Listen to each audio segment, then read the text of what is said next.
မင်္ဂလာပါဒီတစ်ပတ်ရဲ့ဖြိုးပြေးကဏ္ဍတွေကဂျန်နာစီဇန်မှာတော့မြင့်မြတ်နဲ့ရွှေမုံရည်ဒီနဲ့အပြင်ကိုတခြားနာမည်ကြီးတရုတ်ဆောင်တွေပါတဲ့ကြီးကြီးကျယ်ကျယ်ဆိုတဲ့ရုပ်ရှင်ဇာတ်ကားကိုဂျန်နာရှုထောက်ကနေပြီးတော့မှဆွေးနွေးသုံးသပ်ပေးသွားမှာဖြစ်ပါတယ်ဆိုတော့ဒီဇာတ်ကားထဲမှာဆိုရင်မြင့်မြတ်နဲ့ရွှေမုံရည်ဒီကသူတို့ကဆန့်ကျင်ဘက်လိန်လိုမျိုးဝတ်စားဆင်ရင်ပြီးတော့မှနေရတာကိုကြိုက်တဲ့သူ2ယောက်အဖြစ်နဲ့ပုံဖော်ထားပါတယ်ဆိုတော့ဇာတ်ကားတစ်ခုလုံးကိုခြုံပြီးတော့မှကြည့်မယ်ဆိုလို့ရှိရင်တော့ဒီလိန်သဘောထားပေါ်ဒီလိန်စိတ်ခံယူမှုအပေါ်မှာအခြေခံပြီးတော့မှတမယိုးကြပုံဖော်မှုတွေနဲ့မလွတ်မြောက်နိုင်သေးတဲ့ဇက်ကားတကားအနေနဲ့တွေ့ရမှာဖြစ်ပါတယ်ဆိုတော့မြင့်မြတ်နဲ့ရွှေမုံရည်ဒီကိုအိမ်အောင်ချပေးပြီးတော့မှလူမှန်နေရမှန်ရအောင်လုပ်ရမယ်ဆိုတဲ့ဒီဟာတဆဆန်ဇက်အိမ်တစ်ခုတည်းကိုပဲထည့်သွင်းပြီးတော့မှအတွေးဟောင်းအမြင်ဟောင်းတွေနဲ့ရိုက်ကူးထားတဲ့ရုပ်ရှင်ဇက်ကားတကားဖြစ်ပါတယ်နေစမ်းမအောင်အရင်မေးစမ်းပြရစေ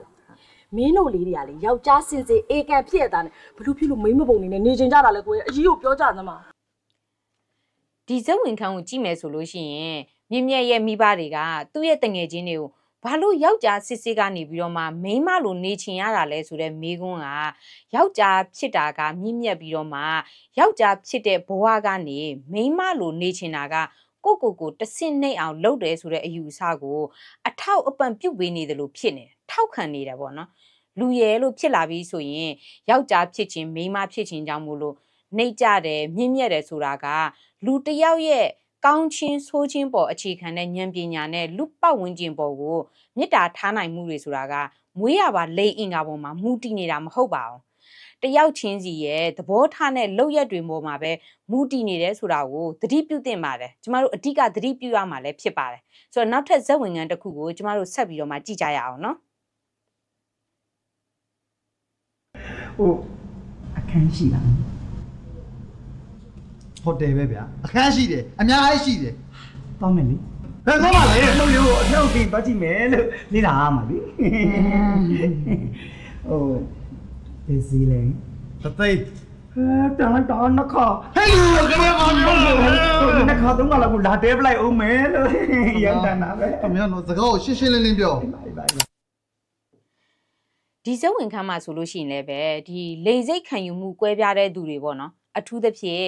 အမျိုးသားကနေပြီးတော့မှအမျိုးသမီးလိုမျိုးပြောင်းလဲဝတ်ဆင်နေထိုင်တဲ့သူတွေကိုဒီရုပ်ရှင်ထဲမှာမဟုတ်ဘူးပေါ့နော်အပြင်မှာလည်းဒီအထင်မြင်သေးစရာဖြစ်အောင်လို့ဒီလူတွေကအမြဲတမ်းပဲအမျိုးသားတွေကိုတွေ့ကတ်နေပြီးတော့မှလိန်စိတ်အားကြီးတဲ့သူတွေအဖြစ်နဲ့ပုံပေါ်စေတဲ့ဒီစကလုံးတွေအပြုတ်မှုတွေကိုပိုပိုတတာထည့်ပြီးတော့မှတရုပ်ဆောင်လာတာကိုတွေ့ရတယ်ဆိုတော့အမျိုးသမီးကနေအမျိုးသားလိုမျိုးပြောင်းလဲဝတ်ဆင်နေထိုင်တဲ့သူတွေကိုကြတော့ပုံဖော်တဲ့အခါမှာအတင်းအကျပ်ယောက်ျားဆန်အောင်နေခိုင်းတာပြီးရင်အရက်တောက်ပြီးတော့မှမူးယူတာရိုင်းဆိုင်တာအမျိုးသမီးတွေကိုကာအိမ်တွေပြက်ပြအောင်ပြောဆိုတာတွေကိုလည်းပဲဒီထဲမှာထည့်သွင်းတရုပ်ဆောင်လာတာကိုတွေ့ရတယ်ဆိုတော့တကယ်တမ်းက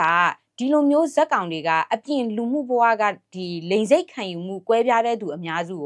ကိုစားပြုပုံဖော်နိုင်စွမ်းလုံးဝမရှိတဲ့အပြင်ကိုလူယောက်ျားလိုမျိုးခံယူရင်ဘယ်လိုနေရမယ်မိန်းမလိုမျိုးခံယူရင်ဘယ်လိုနေရမလဲဆိုတော့ဒီဂျန်နာပုံစံခွက်အယူအဆအဟောင်းတွေကိုပဲမှန်ကန်နေကြအောင်ဆိုပြီးတော့မှပုံဖော်ပေးနေကြတာဖြစ်ပါတယ်ဆိုတော့နောက်ထပ်ဇက်ဝင်ခန်းတစ်ခုမှရောဘယ်လိုမျိုးတရုပ်ဆောင်နာမလဲဆိုတာကိုကြည့်ကြရအောင်နော်အေးဒီလိုကွာငါအခုမြို့ပြန်လို့ရှိရင်မင်းတို့သားနဲ့သမီးကိုငါခေါ်သွားမယ်ဟုတ်ကဲ့ငါမြီး2ယောက်နဲ့ပေးတွေ့မယ်ကွာအေးသူတို့ဆုံပြီဆိုလို့ရှိရင်မဲ့သားနဲ့သမီးကအလုပ်ကိုဘယ်လိုလုပ်တယ်လူမှုဆက်ဆံရေးမှာဘယ်လိုပြောဆိုတယ်ဆိုတာငါမြီးတွေကမြင်မယ်တွေ့မယ်အေးအဲ့ဒီလိုမြင်လို့ရှိရင်ဘဝဆိုတာဒါပါလားဆိုတာငါမြီးတွေသိမယ်ဒါမှသူတို့အောက်ဟာကြည့်မှာကွာဟုတ်ပြီပါဘေးဟာလူသူတို့အောက်သက်ကြည့်မယ်လေကွာအေးအဲ့ဒီတော့မင်းသားနဲ့သမီးကလည်းလိမ္မာတယ်အလုပ်လုပ်တယ်ငါမြီးတွေနဲ့တွေ့လို့ရှိရင်ဟောသူတို့ကြာနေအနေကြာလာလို့ရှိရင်တန်ရောစင်ဖြစ်မယ်ဟုတ်တာပေါ့အဲ့ဒီကြားမှာငါတို့ပေးစားကြမယ်ကွာဘယ်နဲ့လဲကောင်းတယ်ကျမတော့ဘာမှပြောစရာမရှိပါဘူးကိုတုံကြီးရှင်းရောအော်ပိန်သိမင်းရလဲဘာပြောစရာလူလဲကွာဒါအကိုကြီးကကောင်းမဲ့ထင်းလို့စီစဉ်တာအခုလို့စီစဉ်တာငါကတော့ပိုးကြိုက်တယ်ဘာလို့အဲ့ဒါမှမင်းသားနဲ့မင်းသမီးနေရာမှလူမှပုံမှန်ပြန်ရပါမှာအကိုကြီးကျုပ်တို့ကတော့သဘောကိုတူတယ်အကိုကြီးကျေးဇူးလို့လားစီစဉ်ကောင်းတယ်ကွာကောင်းတယ်ငါဝမ်းသာတယ်ဒီပိုင်းမှာဆိုလို့ရှိရင်လည်းပဲမိဘတွေကကိုသားသမီးရဲ့ဖြစ်တည်မှုနဲ့လိန်စိတ်ခံယူမှုတွေကို လက်မခံနိုင်ပဲနဲ့ဒီအိမ်အောင်ချပေးဖို့အတွက်ဆုံးဖြတ်ပြီးတော့မှဒါမှပဲလူမှန်နေရမှန်ပြန်ရောက်သွားမယ်ဆိုတော့ဒီအမြင်ဟောင်းတွေနဲ့ပဲပုံဖော်ထားပြီးတော့မှတရုတ်ဆောင်လာတာကိုတွေ့ရပါတယ်ဆိုတော့ key access မှာကျမတို့ကဒီလိုဇက်အိမ်တွေကိုပဲလူတွေကကြည့်ခဲ့ရတာဖြစ်တယ်ဒါကြောင့်မို့လို့အပြင်လက်တွေ့ဘဝမှာပါမိဘတွေအနေနဲ့ကသားသမီးတွေရဲ့ပကတိဖြစ်တည်မှုကိုနားမလည်နိုင်တာတွေလက်မခံနိုင်တာတွေဖြစ်ပြီးတော့မှလိန်စိတ်ခံယူမှုဆိုတာကိုအတင်းကျပ်ပြောင်းလဲဖို့စ조사ကြလို့ဒီနောက်ဆက်တွဲအိမ်တော်ရေးပြဿနာတွေတက်ပြီးတော့မှဒီကြီးမားတဲ့အကြက်တဲတွေနဲ့ရင်ဆိုင်ကြရတာတွေကိုဒီထက်သွင်းစဉ်းစားမှုမရှိတဲ့ဇက်ဝင်ခံတခံဖြစ်ပါတယ်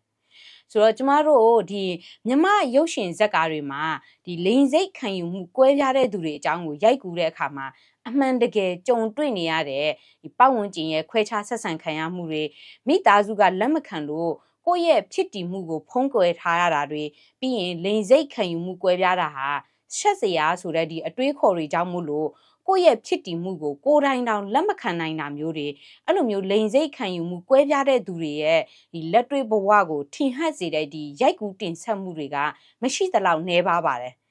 ဆိုတော့ဒီအနုပညာနဲ့မီဒီယာတွေကလူတွေရဲ့နေ့စဉ်အတွေးအခေါ်နဲ့အပြုတ်မှုတွေပေါ်မှာလွှမ်းမိုးတက်ရောက်မှုတွေအများကြီးရှိပါတယ်ဒါကြောင့်မို့လို့အနုပညာဖန်တီးမှုတွေကလူမှုပတ်ဝန်းကျင်တွေကိုအကျိုးပြုဖို့နဲ့ကောင်းမွန်တဲ့တက်ရောက်မှုတွေရှိလာစေဖို့ကိုပဲရည်ရွယ်ပြီးတော့မှဖန်တီးတာမျိုးတွေဖြစ်တင်ပါတယ်လူအဖွဲ့အစည်းအသစ်တစ်ခုကိုကျမတို့ကဒီအတွေးသစ်အမြင်သစ်တွေအခြေခံပြီးတော့မှတိဆောက်ရမယ်အခုလိုမျိုးအချိန်မျိုးမှာ